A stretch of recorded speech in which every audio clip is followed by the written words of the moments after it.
Good evening, my friends. Well, recently I've been driving around Puerto Rico, giving you an idea about how the transportation infrastructure is on the west side of Puerto Rico and northern side um, since just before Veterans Day of 2020. And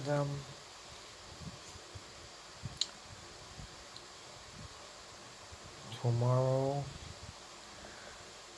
well, actually today because now is Sunday, the 15th of November. Tomorrow is my last solo tour um, with the Volunteer Suicide Prevention and Intervention Team for veterans. Um, and sorry that we can't take you on our calls, but um, mental health crisis are protected under HIPAA law. And I get to spend a lot of time on the road. And I have to say I'm very grateful to Avis Rent-A-Car. They're very veteran friendly, and they've given me great discounts on my rental. And I've put a lot of mileage on that Kia and on that Nissan Rogue. Uh, wow, um, 21 days. Good, 21 days. And I'll be taking that back, and I'll be driving my um,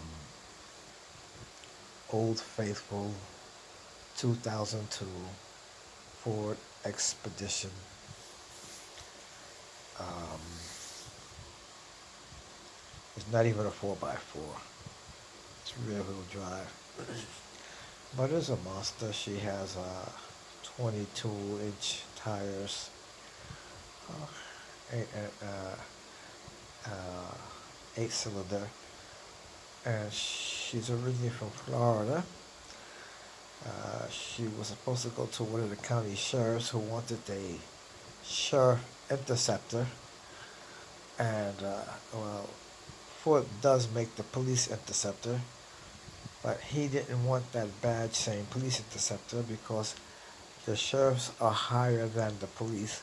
So he wanted to say sheriff interceptor, and when it came with sheriff interceptor, wow, he didn't like it.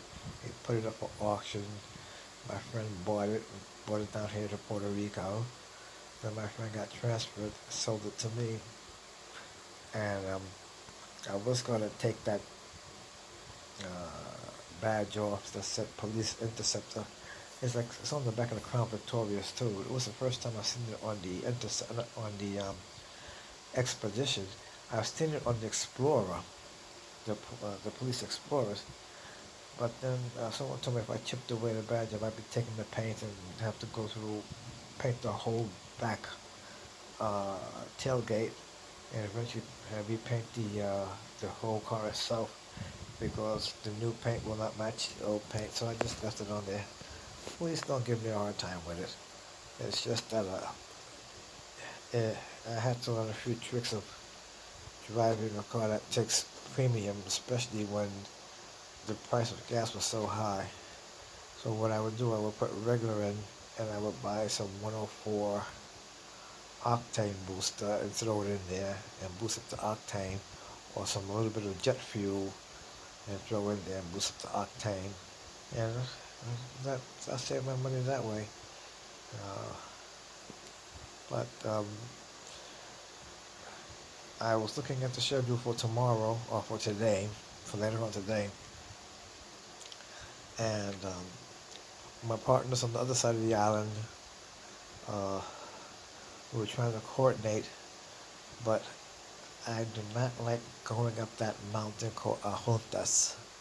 That's the highest point of Puerto Rico, and they want to have a meeting up there. We're going to talk about the suicides with veterans and the protocols with COVID-19 and what we agree with and what we don't agree with. Um, what we learned or how we were taught. Most of us have medical background, especially when we had to take the mandatory civil defense training in the United States back during the Cold War, way before the majority of you guys were even thought about being born. I mean, we had to learn firefighting, law enforcement, mitigation of mass casualties, radiation, all that stuff. Uh, the outbreak of uh, contagions after a war because of lots of bodies laying around. And there's some things that we find very distressing with the so-called personal protective equipment protocol, the way it is being worn and used. It tells you something that doesn't meet the criteria of a contagion.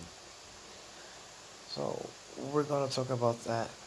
I'm going to see if Martinez or uh, what's his name, Parabianco allows me to record it or not. Usually we don't because we get a lot of notes from people who have been serviced by us and our goals to prevent them from committing suicide. So, but I'm gonna see if we can get some kind, so you can know what I'm talking about.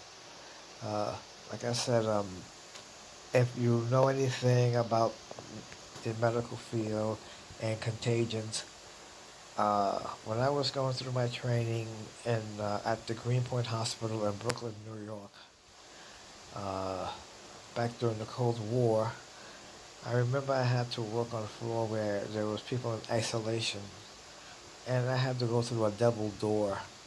I walked in with my scrubs on, and then I had to go and put on a wash up, put on a gown, put on the shoe booties to cover my feet, put on a mask, head covering, and in those days they had sterile gloves. They didn't have those gloves out of a box.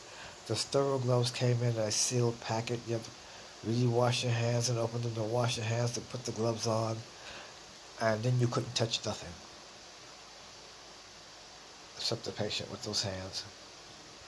And then once you went, that was when you went through the first door.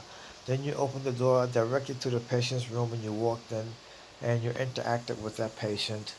And after you finished with that patient, you walked back out that door. You got rid of all of that equipment. You threw it in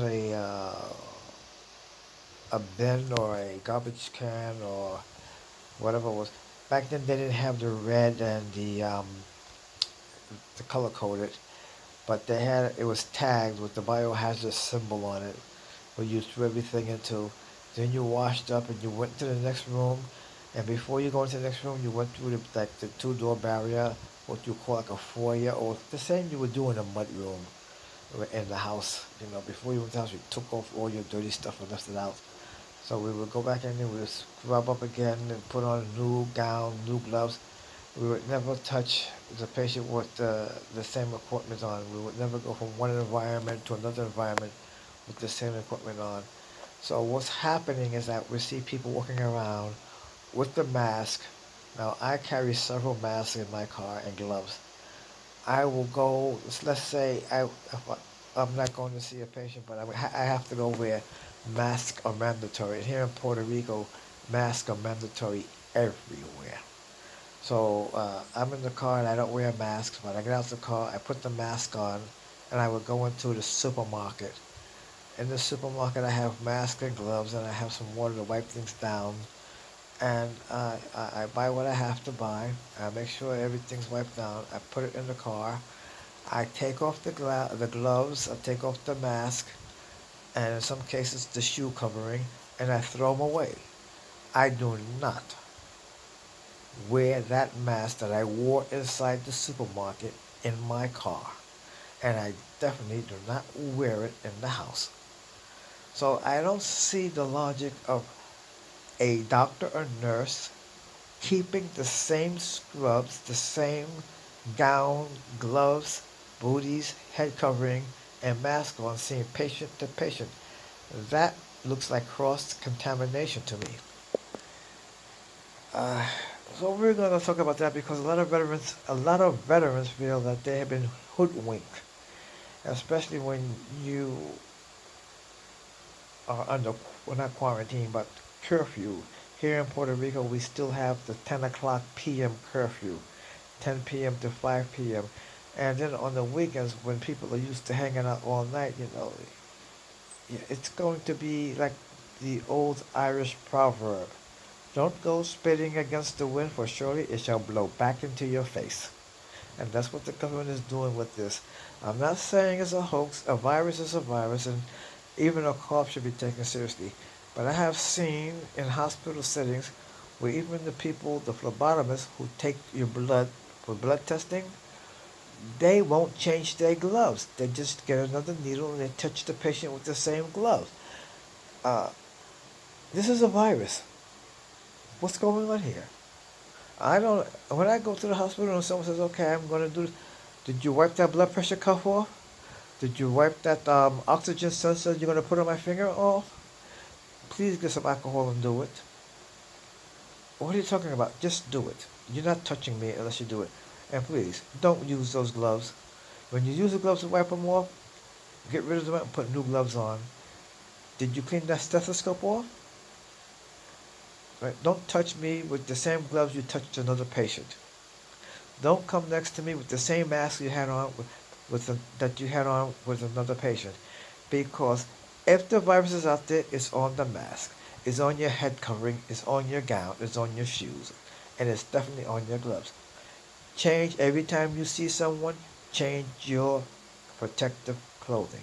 Yes, I know supplies are short because it came from China, but do it. This is the problem veterans are coming to us with, saying, I don't believe this virus thing because the protocols are not, especially veterans who have spent lots of time in the hospital. And I'm beginning to take their side because,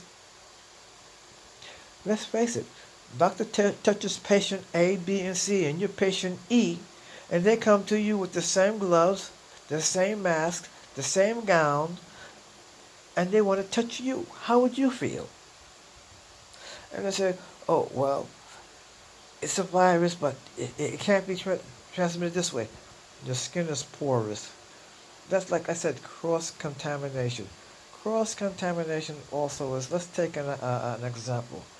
You work in the food service industry, someone is allergic to shellfish, seafood, and then you have someone who's a vegan. I'm not knocking you vegans, but follow me, okay? This is what happens. Let's say the food preparer decides to prepare shellfish and seafood, and then they take the same utensils and they prepare your salad, your tofu, your bean sprouts, whatever, your veggies, with the same thing. And let's say you have an allergy to shellfish and you eat it, and nobody knows why the heck you dropped. Well, the same with this virus. You walk in, you see 8 patients, and you're wearing the same mask, the same protective equipment. You done contaminated a whole lot of people. And that's why, especially, see, veterans, they scrutinize everything.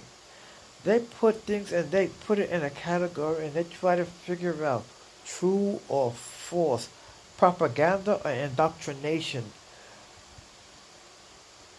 Well, let me put it this way. All of you out there in YouTube land, I know there are lots of you who are listening that were born before technology. So you have a major degree of common sense and self analysis. You be the judge.